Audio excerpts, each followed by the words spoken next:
Hi guys, my name is Jennifer. I teach reading at Paul Academy, and today we're going to be going over core book reading section, and we'll be looking at rule number 1 from rule number 1 to rule number 8 for the core book reading section. Before I talk about the general rules, I'll be talking about time management. There are 5 passages in reading section, and you have about 65 minutes to solve all the questions and read all the 5 passages, which means that you're supposed to be spending about 13 minutes per passage. However, this depends on the difficulty of each passage. For example, literature passages, a lot of you guys will be spending more time on, and for history passages. And for easier passages like social science passage or science passage, you'll be spending much less time than 13 minutes. This leaves you about 4 minutes to read the whole passage and 10 minutes for solving all the questions. Okay, so rule number 1 is that do not finish the whole section in a single try. What this means is that you're not supposed to be hanging over questions that are difficult for you or passages that are difficult for you to understand. So if you're reading passages, spend about 2 to 3 minutes identifying main points and main ideas of each passage. And if you get it, then go over the questions and solve questions that are easy for you and leave questions that are difficult for you for the second try, not for your single try. This is called a double sweep strategy. So as you're going over each passage and each question, you should be marking easy questions with a circle mark and leave difficult questions and mark them with a next sign.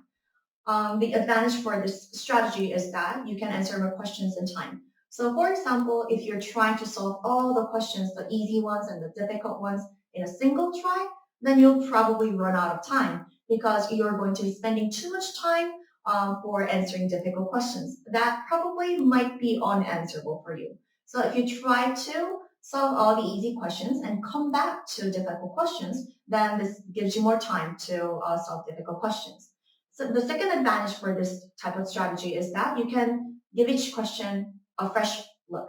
What this means is that if you're finding questions difficult, then it means that you are either not understanding the passage or not getting the question. However, if you give all the reading section a single try and then come back to the question, this gives you a newer perspective to look at the question from a different perspective. So it kind of gives you a chance to rethink difficult questions. And then the questions that were initially difficult might be answerable for you.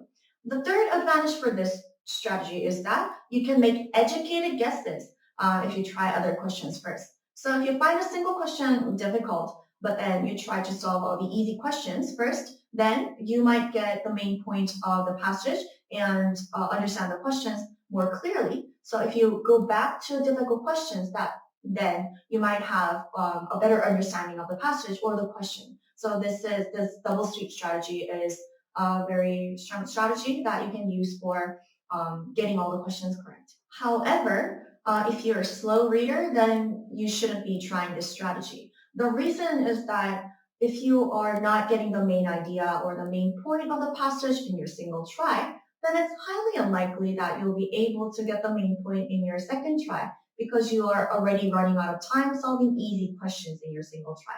So if you're a slow reader, just practice on increasing your reading time and then just try to solve all the questions in a single try. And also, if you're too forgetful, then you're not supposed to be using a double sweep strategy. The advantage for the double sweep strategy is that if you get the main point in a single try, then on your second try, with the understanding of the passages that you had in your single try, you can look at the difficult questions in the second try. However, if you already forgot the main points and ideas that you got from your single try, then it's highly unlikely that you'll be able to use this understanding in your second try. So if you're too forgetful, don't use this strategy.